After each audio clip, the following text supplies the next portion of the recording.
আসসালামু আলাইকুম বন্ধুরা, voice of Islam and agriculture channel থেকে আমি বশির আহমেদ আপনাদের সবাইকে স্বাগত জানাচ্ছি। আজকে দেখাবো 17 শতকে নির্মাণাধীন একটি জমিদার বাড়ি, মানিকগঞ্জ জেলার শিবালয় থানার তেওতা গ্রামে অবস্থিত তেওতা জমিদার বাড়ি। বন্ধুরা, 1700 শতকে পঞ্চানন সেন নামক একজন জমিদার এই স্থাপনাটি নির্মাণ করেন এবং পরবর্তীতে জয়শঙ্কর এবং হেমশঙ্কর নামক দুজন ব্যক্তি এখানে জমিদারি প্রতিষ্ঠিত করেন এবং এই জমিদার বাড়িটি আরও বর্ধিত করে এটাকে বর্তমান রূপ দেন এবং পরবর্তীতে কিন্তু তারা ভারতবর্ষে চলে যান।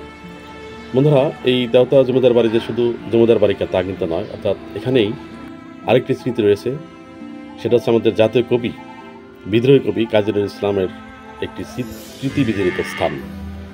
বন্ধুরা, হয়তোবা অনেকেই জানেন যে কাজী নজরুল ইসলামের যে স্ত্রী রয়েছে, অর্থাৎ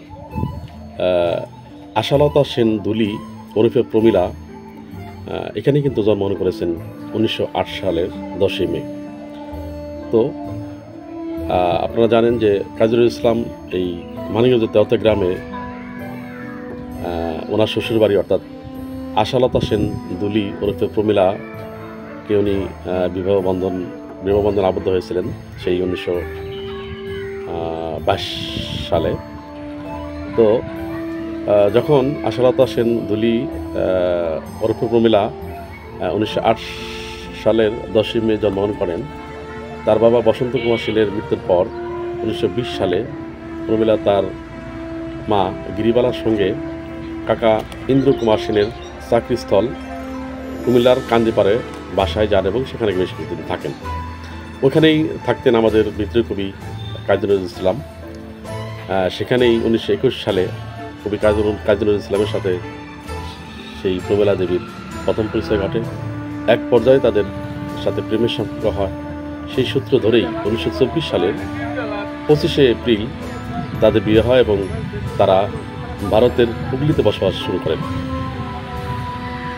তো সেখানে 1922 সালে প্রমীলার কাকাতো ভাই বীরেন্দ্র কুমার সেনের সাথে তিনি প্রথমবারের মতো আমাদের এই স্মৃতিবিজড়িত তেওতা গ্রামের এই জমিদার বাড়িতে আসেন এবং বেশ কয়েকবার কিন্তু এখানে সেই কাজী নজরুল ইসলাম এসেছিলেন। 1926 সালে নির্বাচনের জন্য তিনি এসেছিলেন, অর্থাৎ তিনি নির্বাচনে দাঁড়াইছিলেন পূর্ববঙ্গের পক্ষে।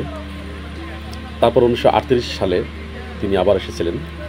তো সেই সূত্র ধরেই আমাদের এই কাজী নজরুল ইসলাম এবং প্রমীলা দেবীর একটি স্মৃতি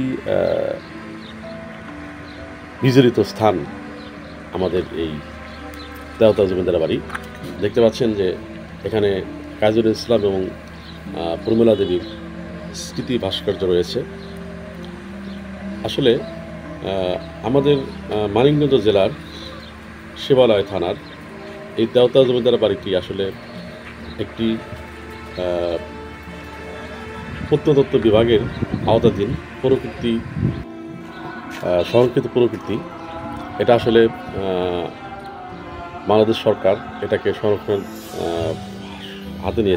ব্যবস্থা হাতে নিয়েছে। কারণ হচ্ছে এটা শুধু জমিদার বাড়ি না, এটা একদিকে যেমন প্রত্নতত্ত্ব বিভাগের প্রকৃতি বিভাগে অবস্থিত এবং অন্যদিকে কিন্তু এটা আমাদের বিদ্রোহী কবি, জাতীয় কবি কাজী নজরুল ইসলামের স্মৃতি বিজড়িত স্থান। আর সবচেয়ে বড় কথা হচ্ছে এটা কাজী নজরুল ইসলামের শ্বশুর বাড়ি এলাকা। সেজন্য এটা আসলে আমাদের হৃদয়ের মণিকোঠায় থাকবে। কারণ কাজী নজরুল ইসলাম যতদিন পৃথিবীতে ছিলেন ততদিন কিন্তু কয়েকবার উনি এখানে এসেছিলেন এবং এখানকার মাটি এবং বাতাস তার স্মৃতি বহন করছে। তো ধন্যবাদ বন্ধুরা ভিডিওটি দেখার জন্য। আপনারা সময় পেলে এই তেওতা জমিদার বাড়ি ঘুরে আসবেন, কারণ এখানে আসলেই আপনি হারিয়ে যাবেন যেন কাজী নজরুল ইসলামের সেই স্মৃতি বিজড়িত, যেখানে আপনি যে ঘরটি দেখতে পাচ্ছেন এখানে কিন্তু কাজী নজরুল ইসলাম বসে বই পড়েছেন, কবিতা লিখেছেন। সেই স্মৃতি বিজড়িত সেই ঘরটি আপনারা দেখতে পাচ্ছেন। আসলে এখানে আসলে আপনার মন ভরে যাবে এবং সেই প্রমীলা দেবী, যাকে আমরা আশালতা সেন দুলি বলি, সেই কাজী ইসলাম তাদের প্রেমের প্রণয়ের ঘটনাগুলো কিন্তু এখানে আসলে আপনার স্মৃতিতে ভরে উঠবে। তো ধন্যবাদ বন্ধুরা ভিডিওটি দেখার জন্য। আসসালামু আলাইকুম, ভালো থাকবেন।